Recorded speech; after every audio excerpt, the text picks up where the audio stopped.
Hello students, BA part third political science का जो हमारा पेपर फर्स्ट है और उसकी व्याख्यान श्रृंखला जो यूनानी राजनीतिक विचारकों के या हम कहें कि पाश्चात्य राजनीतिक विचारकों का जो हमारा पेपर है उस पे चल रही है। और उसमें हम बेंथम पे चर्चा कर रहे थे और पिछली क्लास में हमने ये देखने का प्रयास किया था कि जर्मी बेंथम की रचनाएं क्या थी, उनके अध्ययन की पद्धति क्या थी या उनकी का जो उपयोगितावाद का सिद्धांत है उसी को हम आज आगे बढ़ा रहे हैं। कल हमने ये देखा था कि जो बेंथम में उपयोगितावाद के संस्थापक के रूप में उनको नहीं मानते हैं, अपितु उनसे पूर्व भी उपयोगितावाद पर, यूटिलिटेरियनिज्म पर बहुत चर्चा हो चुकी थी। लेकिन बेंथम की उपयोगिता इस बात पर है कि उन्होंने जो भी विचार बिखरे हुए थे उनको एकत्रित करके एक सुख दुख मापक फैल्सिफिक जो कैलकुलस उनका जो यंत्र है उसके आधार पे को प्रस्तुत करके उन्होंने उपयोगितावाद के जो भी विचार हैं उनको एक सुनिश्चितता और सुव्यवस्था प्रदान की। और इसके आसपास या इसके इर्द गिर्द हम कहते हैं कैसे स्कूल एक ऐसे स्कूल ऑफ थॉट, ऐसे स्कूल की स्थापना की, एक ऐसे विचारों के का हम उसको ग्रुप कह सकते हैं जो उपयोगितावादी या फिलोसफिकल रेडिकल्स के नाम से जाना जाता है। और ये जो उपयोगितावाद है ये अधिकतम व्यक्तियों के अधिकतम सुख के बारे में बात करता है और पॉलिटिकल और जो भी सोशल इंस्टीट्यूशंस हैं उनको इस बात पे ये मानता है कि उनका जो मेजरमेंट है, उनका जो मानदंड है वो अधिकतम व्यक्तियों का अधिकतम सुख होना चाहिए। तो हम ये कह सकते हैं कि बेंथम ने उपयोगितावाद पे अपने विचार बहुत क्रमबद्ध और सुव्यवस्थित रूप में प्रस्तुत किए हैं। वो मानव स्वभाव के बारे में हम देखें तो बेंथम का ये मानना है कि मनुष्य जो है वो एक सेल्फ रिगार्डिंग एनिमल है, यानी कि वो एक स्व विषयक पशु की भांति है। तो अगर हम देखते हैं जब पशु की बात कर रहा है तो यहाँ हम देख सकते हैं कि थॉमस हॉब्स जो थे वो भी मनुष्य को एक पशु की भांति मानते हैं। लेकिन बेंथम ये कह रहे हैं कि जो मनुष्य है वो एक स्व विषय पशु या सेल्फ रिगार्डिंग, यानी कि वो उसकी जो अपनी सेल्फनेस है या वो अपनी बातों, अपने सुख, अपने दुख, अपने लाभ, अपनी हानि से ही प्रेरित होता है। और प्रत्येक मनुष्य संसार में अपने सुखों को बढ़ाना चाहता है और दुखों को कम करना चाहता है, कि प्रत्येक मनुष्य उस वस्तु को प्राप्त करना चाहता है और ये स्वाभाविक भी है जो उसे सुख या आनंद देती है, और उस प्रत्येक वस्तु से दूरी बनाता है जो उससे दूर रहना चाहता है जो उसे दुख या कष्ट देती है। और इस संबंध में अपनी पुस्तक में उसने लिखा भी है कि मानव जाति ने मनुष्य को दो सर्वाधिकार संपन्न स्वामी हैं, उनके हाथों में है सुख और दुख, उनके अंदर परिभाषित किया है। और हम जो भी कुछ करते हैं, हम जो भी कुछ कहते हैं, हम जो भी कुछ सोचते हैं, ये जो दोनों व्यवस्थाएं हैं सुख और दुख की, यही हम पर शासन करते हैं। तो कोई भी व्यक्ति कितना ही कह ले, लेकिन वो जनरली है कि वो हमेशा सुख प्राप्त करना चाहता है। और ये जो दो व्यवस्थाएं हैं, जो दो सुख और दुख की जो दो सर्वाधिकार संपन्न ये जो स्वामी हैं हमारे, ये हमारी लाइफ को रेगुलेट करते हैं और आगे बढ़ाते हैं। एक बात और वो अपने उपयोगितावादी सिद्धांत में बेंथम कह रहे हैं कि बेंथम सुख और आनंद इनको पर्यायवाची वो एक मान रहा है कि आनंद यानी कि प्लेजर और सुख हैप्पीनेस बिल्कुल सिनोनिमस, एक पर्यायवाची शब्दों में वो इनको स्वीकार करता है, लेकिन इनको एक मानते हुए भी इनको पर्यायवाची शब्दों को प्रयोग कर रहा है, लेकिन फिर भी वो अंतर इनमें करता है। वे खुद ही अपनी पुस्तक में लिखता है कि जो हमारा एक्सपीरियंस होता है ये सुखवादी होता है या दुखवादी, दोनों हो सकते हैं। लेकिन अगर आनंद या प्लेजर की अगर जब हम बात करते हैं तो ये बहुत पर्सनल हमारा एक्सपीरियंस है, हमारी बहुत पर्सनल अनुभूति है, क्योंकि ये जो आनंद है ये हमारी मन की स्थिति है, जबकि जो सुख है वो व्यक्तिवादी अनुभूति नहीं है ना। तो इसके अंदर वो अंतर करता है। वो कहता है कि प्रत्येक आनंद ऊपर से देखने पर अच्छा लगता है और हमें लगता है कि हमें इसका अनुसरण भी करना चाहिए। लेकिन साथ ही साथ वो भी कहता है कि सुख सभी आनंदों का केवल ढेर मात्र नहीं है, बल्कि ये तो आनंदों का निचोड़ है। कि आनंद तो बस क्षणिक अवस्था है, लेकिन अगर हमको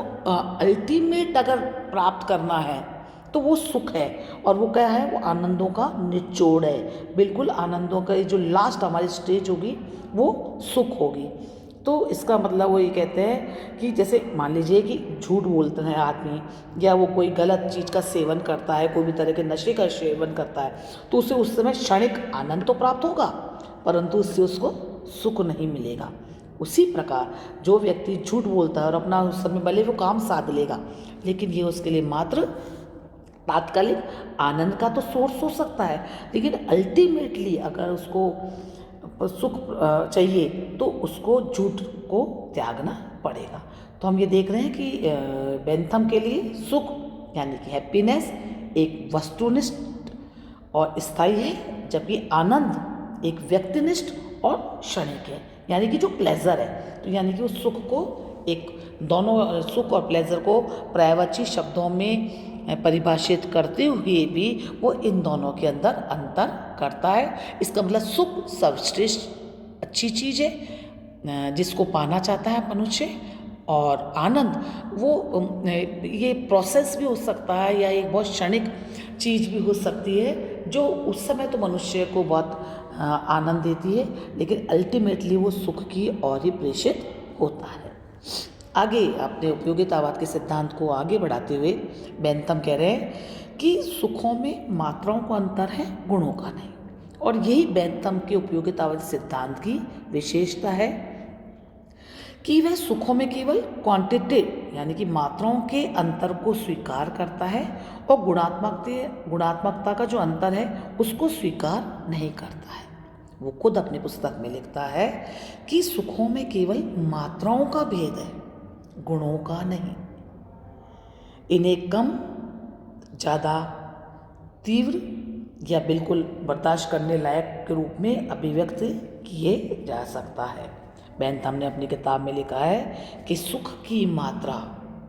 बेंथम ने अपनी पुस्तक में लिखा है कि सुख की मात्रा समान होने पर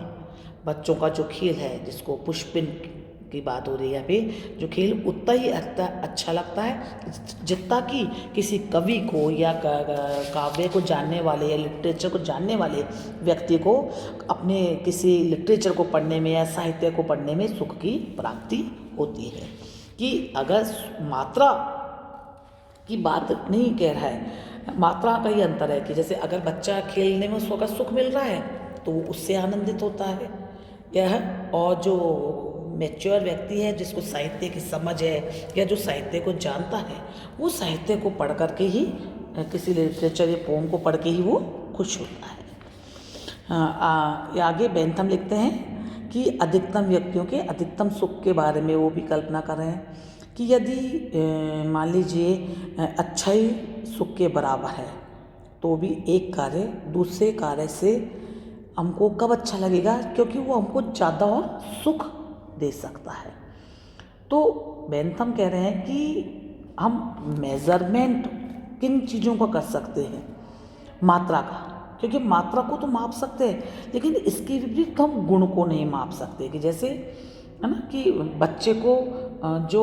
पुष्पिन का खेल खेलने से जो मिल रहा है सुख, वो उसका लेवल क्या है, और जो लिटरेचर पढ़ने से किसी व्यक्ति को जो सुख मिल रहा है उसका मेज़रमेंट क्या है। तो बेंथम के उपयोगितावाद का जो सिद्धांत है वो उसको अपने अलग तरीके से उसको बताते हैं। वो कह रहे हैं कि जो भी राज्य शासन व्यवस्थाएं हैं वो उनमें समाज के नियम बनाने वाली व्यवस्थाएं होती है, राज्य स्टेट है, गवर्नमेंट है, या जो भी कानूनी व्यवस्था होती है, लेकिन वे तभी उनकी उपयोगिता है यदि वे ज़्यादा से ज़्यादा मनुष्यों के लोगों को सुख प्रदान करते हैं। तो इस बात पर हम ये कह सकते हैं कि बेंथम के लिए अधिकतम व्यक्तियों का अधिकतम सुख ही सबसे बड़ी बात है। आगे अपनी बात को आगे बढ़ाते हुए बेंथम ने, जो बहुत इस मामले में बहुत अनूठे और वो दूसरे विचारकों से बहुत अलग हो जाते हैं उपयोगितावादी विचारकों, कि बेंथम ने सुखों को मापने के लिए एक यंत्र का भी, एक इंस्ट्रूमेंट का सुझाव दिया है, जिसे वो सुखवादी मापक यंत्र यानी कि फैल्सिफिक कैलकुलस के नाम से कहते हैं।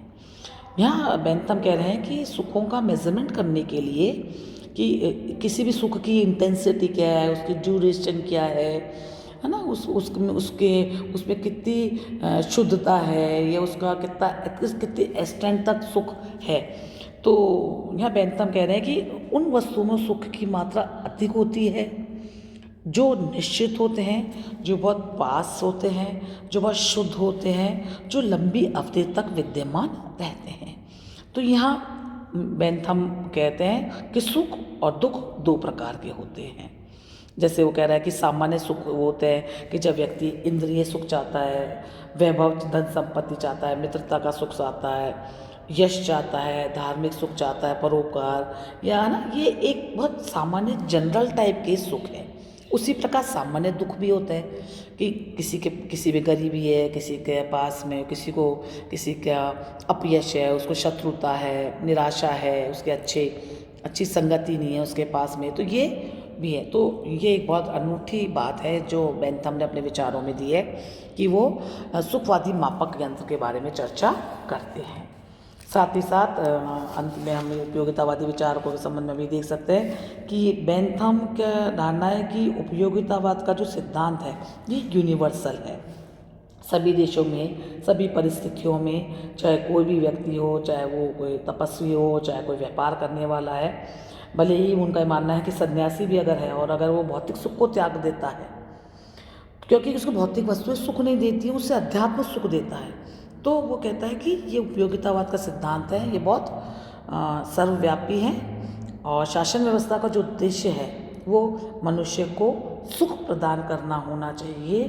न्याय नहीं। यहाँ बेंथम के विचार बहुत डिफरेंट है। वह कहता है कि प्रत्येक व्यक्ति जो कि सुख प्राप्त करना चाहता है और शासन व्यवस्था एक संतुलन भी स्थापित करना चाहती है। तो कभी कहीं जगहों पर या किन्हीं पॉइंट्स पर बेंथम का जो उपयोगितावाद है इसकी आलोचना भी होती रही है और अलग अलग विचारों ने इसको अधम भौतिकवाद के नाम पर या पिग फिलॉसफी के नाम पर कहा है कि बेंथम एक संकीय दार्शनिक थे जो व्यवहारिकता की बात नहीं कर रहे हैं, या वो बहुत ज़्यादा भौतिकवादी हो जाते हैं या बहुत ज़्यादा शब्दाडंबर के आधार पर वो क्योंकि मनुष्य सिर्फ एक